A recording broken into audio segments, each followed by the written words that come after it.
Frozen shoulder అనేది చాలా common condition అండి. దానికి గల కారణం ఏమై ఉంటుంది సార్? బాడీలో షుగర్ లెవెల్స్ అనేవి పెరుగుతాయి. ఓకే. షుగర్ లెవెల్స్ బాగా పెరిగినప్పుడు ఈ షుగర్స్ అనేవి అన్ని బాడీ ఆర్గన్స్ నార్మల్ గా స్మూత్ గా ఎలాస్టిక్ గా ఉన్న టిష్యూ కాస్త హార్డ్ అయిపోతుంది. Okay. రబ్బరీ హార్డ్ లాగా అయిపోతుంది. ఓకే. ఎప్పుడైతే హార్డ్ అయిపోతుందో మూమెంట్స్ ని రిస్ట్రిక్ట్ చేస్తాయి. రోజుకి ఇంకా టైట్ అయిపోయి ఫైనల్ గా చెయ్యి ఈ మాత్రం కూడా level. So this entire process can last between 6 months to 2 years. చాలా మంది పేషెంట్స్ చాలా లేట్గా వచ్చిన వాళ్ళు అలా నెగ్లెక్ట్ చేసి వదిలేసిన వాళ్ళకి 2 years వరకు కూడా ఉంటుంది. 6 months తర్వాత కానీ 9 months తర్వాత కానీ వచ్చినప్పుడు షోల్డర్ మూవ్మెంట్ ఆల్మోస్ట్ 30 degrees కన్నా పైకి వెళ్ళదండి. చాలా మంది లేడీస్ అయితే కనుక గ్లౌస్ హుక్స్ పెట్టుకోలేకపోవచ్చు, కలర్ దూకోలేకపోతున్నాం. ప్రొసీజర్ చేయకుండా మూమెంట్ చూస్తే మీరు హార్డ్లీ 30 degrees కన్నా ఎక్కువ లేదు. రొటేషన్స్ కూడా రెస్ట్రిక్ట్ అయి ఉన్నాయి. సో అప్పుడు చిన్న ఫస్ట్ లోకల్ అనెస్థీషియా చేస్తామండి. తర్వాత ఈ విధంగా ఒక స్పైనల్ నీడిల్ని జాయింట్ లోకి మనం ఇంట్రడ్యూస్ చేస్తాం.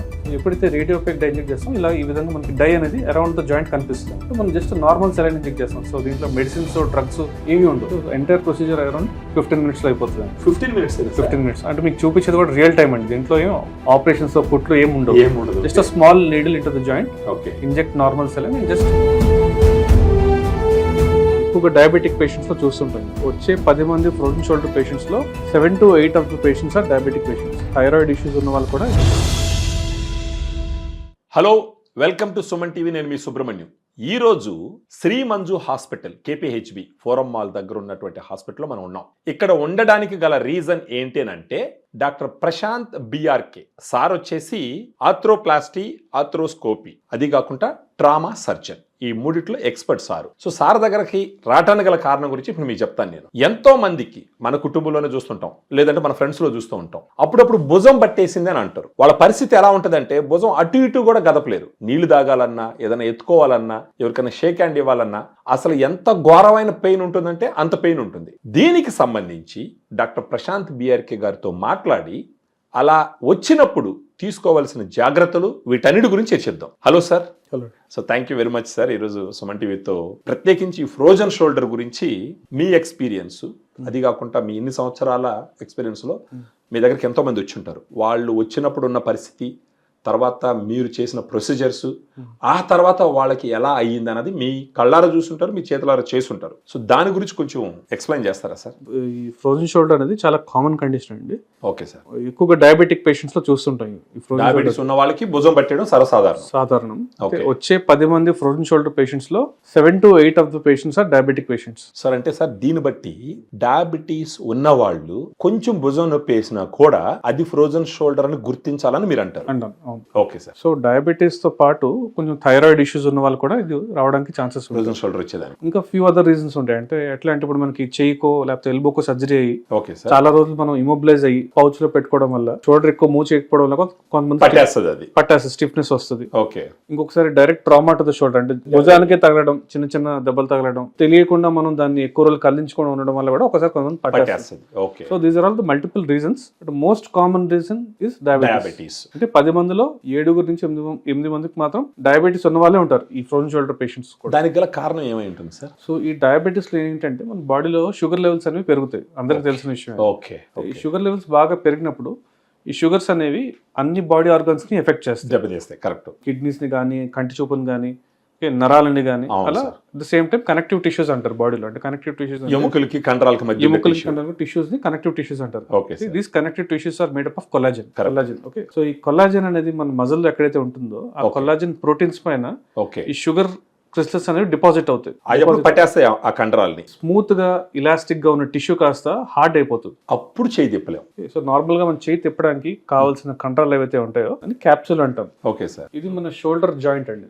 బాల్ లోపల సాకెట్ ఉంటుంది. ఓకే. దీని చుట్టూ ఉన్న టిష్యూని మనం క్యాప్సూల్ అంటాం. Okay sir. Okay. So capsule is structure which protects the joint. So ఎప్పుడైతే మనకి ఆ క్యాప్సూల్ అనే స్ట్రక్చర్ లో కొలాజన్ అనేది టైట్ అయిపోతుందో because of the sugar deposition, normal గా స్మూత్ గా ఇలాస్టిక్ గా ఉన్న టిష్యూ కాస్త హార్డ్ అయిపోతుంది, రబ్బరీ హార్డ్ లాగా అయిపోతుంది. ఓకే. ఎప్పుడైతే హార్డ్ అయిపోతుందో మూమెంట్స్ ని రిస్ట్రిక్ట్ చేస్తుంది. అప్పుడు చేయి తిరగదు.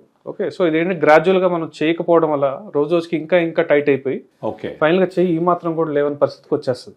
ఓకే. అంటే నొప్పి కూడా ఉంటుంది సార్? నొప్పి కూడా ఉంటుంది. అయితే దీంట్లో స్టేజెస్ ఉంటాయి. ఈ ఫ్రోజన్ షోల్డర్ లో 3 స్టేజెస్ ఉంటాయి. Okay sir. So first stage లో వచ్చి ఇన్ఫ్లమేషన్ ఉంటుంది. అంటే లోపల టిష్యూ అంతా డ్యామేజ్ అవడం వల్ల వాస్తుంది, దానివల్ల పెయిన్ వస్తుంది లోపల. అవును సార్. పెయిన్ తో పాటు స్టిఫ్నెస్ ఉంటుంది. సో ఈ స్టేజ్ అనేది ఫ్యూ మంత్స్ 3 to 6 months వరకు ఆ స్టేజ్లో ఉండడానికి అవకాశం ఉంటుంది. ఓకే. నెక్స్ట్ స్టేజ్ వచ్చి ఫ్రోజన్ స్టేజ్, అంటే ఆల్మోస్ట్ జాయింట్ అంతా ఫ్రీజ్ అయిపోతుంది, పెయిన్ తగ్గుతుంది కానీ మూమెంట్స్ మాత్రం రెస్ట్రిక్ట్ అయి ఉంటాయి. ఓకే. ఇది కూడా ఫ్యూ మంత్స్, అంటే 6 months to 9 months వరకు ఉండొచ్చు ఈ స్టేజ్ లో కూడా. ఓకే. లాస్ట్ స్టేజ్ వచ్చి థాయింగ్ స్టేజ్ అంటారు. థాయింగ్ స్టేజ్ లో ఏంటంటే గ్రాడ్యువల్లీ పెయిన్ తగ్గడం, మూమెంట్స్ అనేది రికవర్ అవడం అనేది జరుగుతుంది. Okay sir. So this entire process can last between 6 months to 2 years. ఒక 2 సంవత్సరాల దాకా ఉండేదానికి హైయెస్ట్ 2 సంవత్సరాలు 2 ఉంటుంది. years వరకు ఉండొచ్చు అండి. చాలా మంది పేషెంట్స్ చాలా లేట్ గా వచ్చిన వాళ్ళు, అలా నెగ్లెక్ట్ చేసి వదిలేసిన వాళ్ళకి 2 years వరకు కూడా ఉంటుంది. ఓకే. కొంతమంది డైరెక్ట్ గా ఫిజియోథెరపిస్ట్ దగ్గరికి వెళ్ళిపోయి తెలియక నొప్పి అంటే ఏదో పట్టేస్తుంది మజిల్స్ పెయిన్ అంటే ఎక్సర్సైజ్ చేపిస్తారు, తగ్గిపోతుంది అని ఆలోచిస్తారు. వాళ్ళు కూడా ఎక్సర్సైజ్ చేస్తారు. కొంతమంది బాగా సీనియర్ ఫిజియోథెరపిస్ట్ అయితే దాన్ని గుర్తించి లేదండి ఇది you should consult orthopaedic surgeon అని మన దగ్గర పంపిస్తారు. Okay sir. కొంతమంది మాత్రం తెలియకుండా దానికి ఇంకా అల్ట్రాసౌండ్ థెరపీ అని ఏదో చేస్తుంటారు, వాళ్ళ ప్రయత్నం తగ్గదు. సో ఇప్పుడు మీరు చెప్పేదాన్ని బట్టి సార్, ఇలాంటి ఫ్రోజన్ షోల్డర్ భుజం పట్టడం వస్తే ఫస్ట్ గా వాళ్ళు మీలాంటి ఆర్థో సార్ దగ్గరకు వస్తేనే కరెక్ట్ గా ఉంటది అంటారు. అవునండి. కొంతమంది ఫిజిషియన్స్ దగ్గరికి వెళ్తారు, ఆ జనరల్ కొంతమంది నరాల ప్రాబ్లమ్ ఏమో న్యూరో ఫిజిషియన్ దగ్గర కూడా వెళ్తారు సార్. సో వాళ్ళు కూడా కొంచెం టెస్ట్లు అవి చేసి ఇది కాదండి మీరు ఆర్థోపెడిషన్ దగ్గరికి వెళ్ళండి అని పంపిస్తారు. సో తక్కువ రెస్ట్రిక్షన్ ఉన్నప్పుడు వస్తే జస్ట్ ఫిజియోథెరపీతో తగ్గిపోతుందండి. ఫిజియోథెరపీ కొంత మెడికేషన్ అది మెడికేషన్ తోని ఫిజియోథెరపీతో కొన్ని లైఫ్ స్టైల్ మోడిఫికేషన్స్ చెప్తాం, అంటే స్లీపింగ్ పోస్చర్స్ కానీ ఓకే సార్ కొన్ని చెప్తాం, దాంతో తగ్గిపోతుంది. ఓకే. ఎప్పుడైతే బాగా డిలేడ్ గా వస్తారో, అంటే ఎప్పుడైతే మూమెంట్ లెస్ దాన్ 1.5 సంవత్సరం పెట్టి వచ్చినారంటే 6 months తర్వాత 9 months తర్వాత వచ్చినప్పుడు షోల్డర్ మూవ్మెంట్ ఆల్మోస్ట్ 30 degrees కన్నా పైకి వెళ్ళదండి. అప్పుడు వాళ్ళు ఇంకా తట్టుకోలేక వస్తారు. చాలా మంది లేడీస్ అయితే కనుక బ్లౌజ్ హుక్స్ పెట్టుకోలేకపోవచ్చు, తల దూకోలేకపోతున్నాము. చిన్న చిన్న దే గెట్ ద సిమ్టమ్స్. వచ్చిన మొదట్లోనే చాలా తక్కువ ఉంటాయి సిమ్టమ్స్, అంటే మూమెంట్స్ కూడా చాలా వరకు ఇక్కడ దాకా వస్తాయి, లాస్ట్ ఫ్యూ డిగ్రీస్ మాత్రం రావు.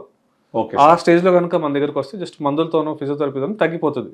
మీ దగ్గరికి అలా వచ్చి వాళ్ళ హిస్టరీ చూసి మీరు ట్రీట్మెంట్ ఇచ్చి వాళ్ళు ట్రీట్ చేసినప్పుడు pre treatment, during treatment, post treatment ఏదైనా రికార్డ్ చేసిన వీడియోలు ఉన్నాయా సార్ మీ దగ్గర? నా దగ్గర వీడియోస్ ఉన్నాయండి, మీకు రికార్డ్ చేసిన వీడియోస్ చూపిస్తాను. అవి మాకు ఇచ్చినారంటే సార్ చూపిస్తాను. అంటే మేల్ పేషెంట్స్, ఫీమేల్ పేషెంట్స్ కూడా వీడియోస్ నా దగ్గర ఉన్నాయి. Okay. So before and after the ఎట్లా ఉంటుందో మీకు చూపిస్తాను. Okay sir. రెండోది, ప్రతి పేషెంట్ కి కూడా మనం ప్రొసీజర్ చేయాల్సిన అవసరం లేదండి. So those who come early, those who have movements more than 90 degrees వాళ్ళకి just physiotherapy, medicines, lifestyle modifications తగ్గిపోతుంది. ఎవరికైతే బాగా సివియర్గా చాలా తక్కువ మూమెంట్ ఉందో, సఫర్ అవుతున్నారో వాళ్ళకి మాత్రమే మనం ప్రొసీజర్స్ చేస్తాం. సో దీన్ని బట్టి మీరు చెప్పే పాయింట్ ఏంటంటే సార్, వచ్చిన మొదట్లోనే కనుక మీ దగ్గరకు వస్తే అంత డిఫికల్టీస్ లేకుండా చిన్న చిన్న మందులతో, చిన్న చిన్న లైఫ్ స్టైల్ మోడిఫికేషన్స్ తో నార్మల్ అయిపోయేదానికి అవకాశం ఉంది. బాగా మొదలుపెట్టి వచ్చినారంటే అప్పుడు ప్రొసీజర్స్ చేస్తాం. ఈ ప్రొసీజర్స్ కూడా నాన్ ఇన్వెసివ్, అంటే ఆపరేషన్ చేసి కోసి చేసేది ఏమి ఉండదండి. ఓకే. జస్ట్ ఒక చిన్న ఇంజెక్షన్ ద్వారా చేస్తాం దాన్ని. ఓకే. అంటే ఇంజెక్షన్ చేయడం ద్వారా అది ఫ్రీ అవుతుంది సార్. అయితే ఇంజెక్షన్ ఏంటంటే మీకు అంటే వీడియోలో తర్వాత చూపిస్తాను. Okay sir. సో టైట్ అయిపోయిన ఆ క్యాప్సూల్ ని మనం ఇంజెక్షన్ ద్వారా దాన్ని డైలేట్ చేస్తాం. సో ఒక బెలూన్ లో వాటర్ ఫిల్ చేస్తే ఎట్లయితే బెలూన్ ఉబ్బుతుందో, ఓకే సార్, అట్లా మనం నార్మల్ సెలైన్ ఇంజెక్ట్ చేసి ఆ టైట్ అయిపోయిన క్యాప్సూల్ ని స్ట్రెచ్ చేసేట్టు చేస్తాం. Okay sir. ఎప్పుడైతే స్ట్రెచ్ అవుతుందో మనకి మూమెంట్స్ కి ప్లేస్ దొరుకుతుంది, లోపల ఇంప్రూవ్మెంట్ అనేది వచ్చేస్తుంది, ఇమీడియట్ గా ఇంప్రూవ్మెంట్ వచ్చేస్తుంది. ఓకే. వాళ్ళకి ఫిజియోథెరపీ కూడా ఎక్కువ రోజులు చేయాల్సిన అవసరం ఉండదు. So this is not a substitute for physiotherapy. అదే సార్. బట్ మీ ఫిజియోథెరపీ ఎన్నో నెలలు చేసుకున్న ఫిజియోథెరపీని ఒక 10 రోజుల్లో 2 వారాల్లోనూ తగ్గించేస్తుంది. ఓకే. ఓకే. ఈ ప్రొసీజర్ అయిన తర్వాత అండి. సో ప్రొసీజర్ అయిన తర్వాత కూడా మనం కొంచెం ఫిజియోథెరపీ చేసుకోవాలి.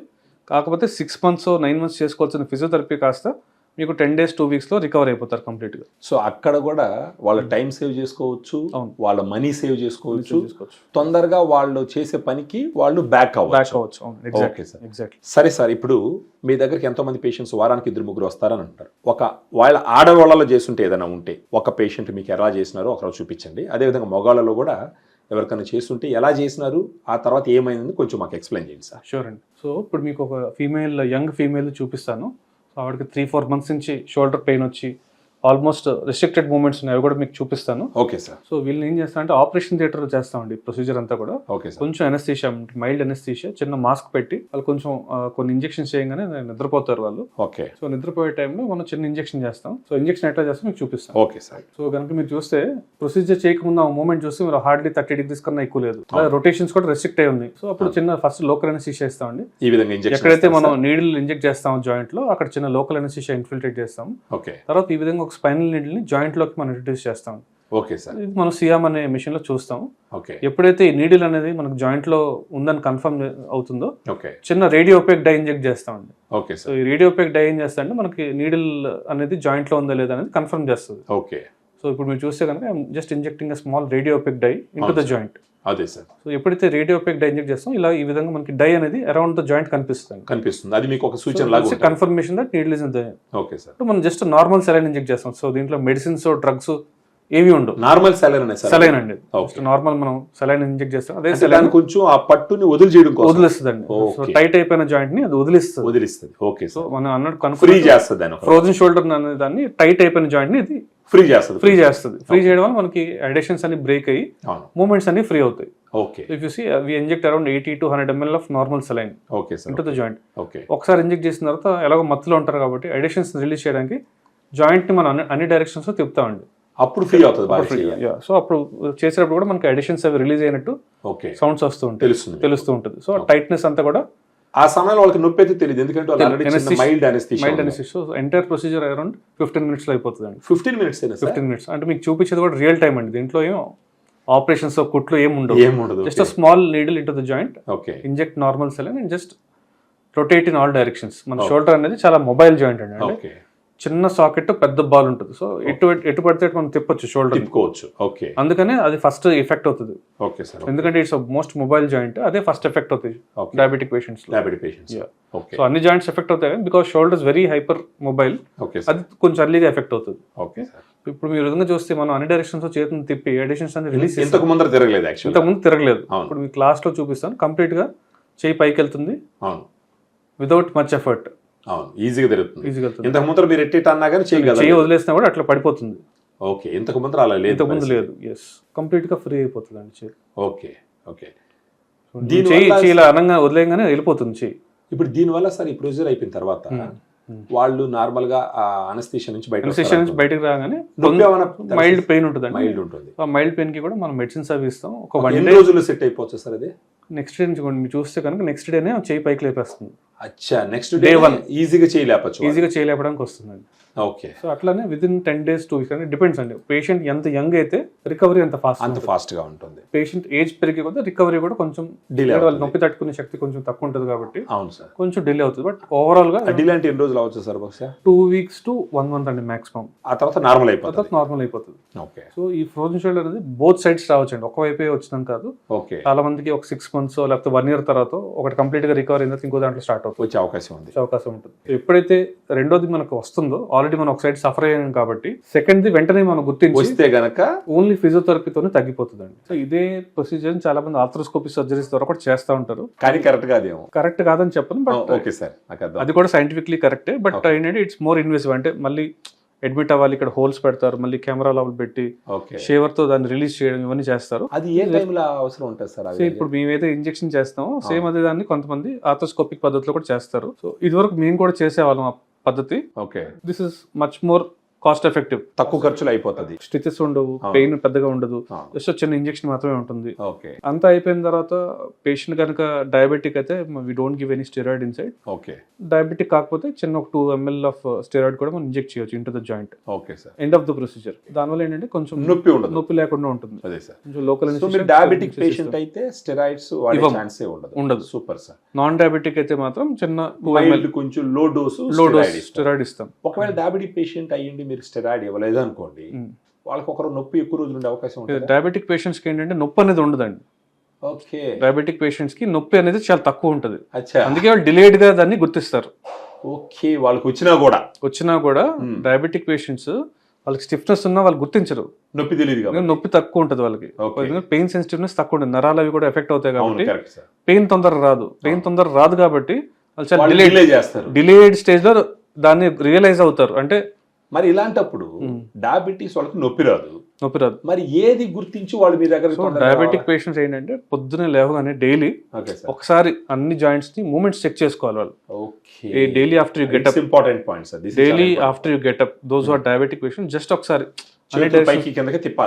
విదిలించడం, అన్ని డైరెక్షన్స్ ఎప్పుడైనా మీకు కొంచెం టైట్ గా అనిపించింది అనుకోండి, అప్పుడు గుర్తించాలి. That is early sign of frozen shoulder. ఇది చెప్పకపోతే తెలియదు సార్ జనాలకి, మీరు చెప్తున్నారు కాబట్టి. మీరు అన్నట్టు వాళ్ళ నొప్పి తెలియదు. మీరు చూస్తే ఈవెన్ హార్ట్ అటాక్స్ కూడా సైలెంట్ హార్ట్ అటాక్స్ వస్తాయి డయాబెటిక్ పేషెంట్స్. అవును, తెలియదు.